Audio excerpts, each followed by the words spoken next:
Cup চাই আমি তোমাকে চাই। চা আমি খুব বেশি পছন্দ করি না, কিন্তু এই শীতকালে একটু আদা গোলমরিচ দিয়ে বেশ কড়া লিকারে তেতো তেতো চা আর একটা বিস্কুট, সন্ধ্যাবেলা একদম জমে যায়। দেখো, জমবে কি, প্রিয়দর্শিনী আমার উঠে ভেপু বাঁশি বাজাচ্ছে, ঠান্ডাই হয়ে যাবে আমার ওই গরমা গরম চাটা। স্বাদের চাটা আমার আর খাওয়া হলো না, তো কোলে নিয়েই চা খাওয়ার চেষ্টা করছি। গরম খেলে ওই যে সমস্যা হবে, তাই ঠান্ডা করে নিয়েই খাচ্ছি। আর এখন আমাদের টিভি টাইম, আমি আর মা দুজন মিলে বসে টিভি দেখছি।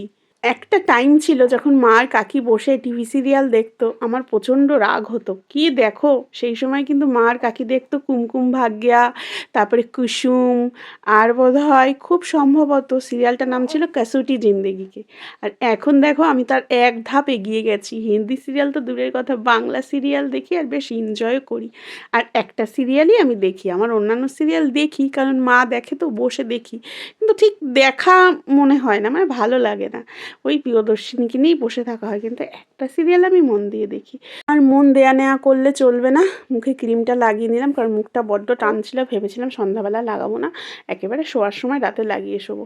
তো মায়ের কাছে দিয়ে দিয়েছি প্রিয়দর্শিনীকে, দিয়ে ব্যাস আমি কাজে লেগে পড়েছি। আগে মুখের পরিচর্চা করব, করে তারপরে চলে যাব রান্নাঘরে। আর আজকে কিন্তু ভাত হবে। আর দেখো, সময়ের সাথে সাথে মানুষ প্রচণ্ড পরিবর্তিত হয়ে যায়। একসময় ভেজলিন দিতাম, এখন দিই বোরোলিন, কারণ বোরোলিনটা কিন্তু অনেকক্ষণ স্টে করে। তো চলো, দেবাগ্নি চলে এসছে, এসে আমাকে একটু হেল্প করছে। দেবাগ্নি কোথায় গেছিলো? ও গেছিলো ওর বান্ধবীর বাড়ি, ঠিক বান্ধবী না, বোন হয়, ছোট, একটু খেলতে গেছিলো ওর সঙ্গে। এসে দেখো আমাকে শুতেও পরিয়ে দিল, শুচে। আর প্রিয়দর্শিনী ড্যাব ড্যাব করে দেখছে দিদি কি করছে। আমার মেয়ে যে কি দেখে, আমি শুধু ভাবি কোনো জিনিস না খুব ভালোভাবে পর্যবেক্ষণ করে। তো চলো, প্রিয়দর্শিনীর টুপিটা আমি সেলাই করে নিই। টুপিটা টেনে টেনে তার 12টা বাজিয়ে দিয়েছে। মেয়ে যে আমার কি দুষ্টু হবে বড় হলে, 3 মাসের মেয়েই প্রচণ্ড দুষ্টু, যা দেখে তাই টানাটানি শুরু করে দেয়। বিয়ে একেবারে আমার কম বয়সে হয়নি, ঠিক বয়সেই হয়েছে, বলতে গেলে একটু বেশি বয়সেই হয়েছে এইখানকার মানুষের মতে। আমি কিন্তু এমএ যখন ফাইনাল দেবো তখন বিয়ে করেছি, তখন আমার বয়স ছিল 25 বছর। বিয়ের পরের দিন থেকেই আমার এমএ ফাইনাল এক্সাম শুরু হয়ে গেছিলো। তো যাই হোক, বেশি বয়স হোক আর কম বয়স হোক, সংসারে কিছুই বুঝতাম না। বলে না, কেউ ঠেকে শেখে আর কেউ দেখে শেখে। আমি কিন্তু দেখে সেভাবে না শিখলেও ঠেকে ঠেকে ঠিক শিখে গেছি। শুধু আমি না, তোমাদের দাদাও সংসার করতে শিখে গেছে। আমাদের দুজনের বয়সের ব্যবধান মাত্র 4 বছর, খুব বেশি না। তা ও যে খুব বড় ছিল তা কিন্তু না, কিন্তু পুরো সংসারটাই ওর কাঁধে ছিল, কারণ বাবার বয়স হয়ে গেছিলো সেই টাইমটা। তো যাই হোক, আজকে সাইটিং মাছ রান্না করবো, আর সবাই আজকে ভাত খাবো, মাকেও ভাবছি ভাত দেবো। আমার ঠাকুমা দাদু বলতো, এরা সংসারে কি দেখেছে, আমরা অনেক কিছু দেখেছি। ঠাকুমা বেঁচে থাকলে আজকে বলতাম, এই বয়সেও আমরা অনেক কিছু দেখে ফেলেছি, তাই না বলো? বিয়ের পরপরই জানো তো একটা সমস্যায় পড়েছিলাম আমরা।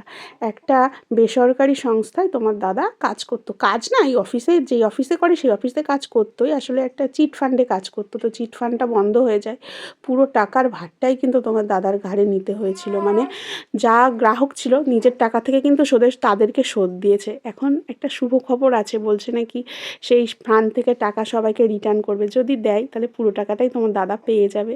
দেখো, একটা ছোটো মাছ পেয়েছি, বড় মাছগুলোর মধ্যে ওটাই বা ফেলবো কেন, ছোটো মাছটা আমি খাবো, কারণ ছোটো মাছ আমার বড্ড প্রিয়।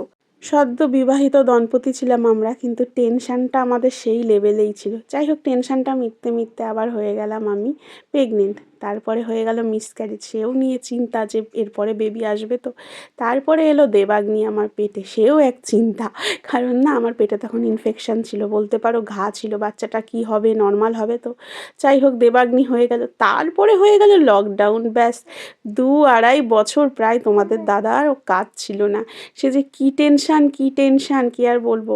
আমরা একটা ছোট্ট করে রেস্টুরেন্ট করেছিলাম, সেই রেস্টুরেন্টটাও নেই, কিন্তু আমাদের জায়গাটা অবশ্যই আছে, রেস্টুরেন্ট নেই। সেটা না হয় নাই বললাম, কেন নেই তাহলে বলো, কীরকম থেকে শিখেছি আমরা।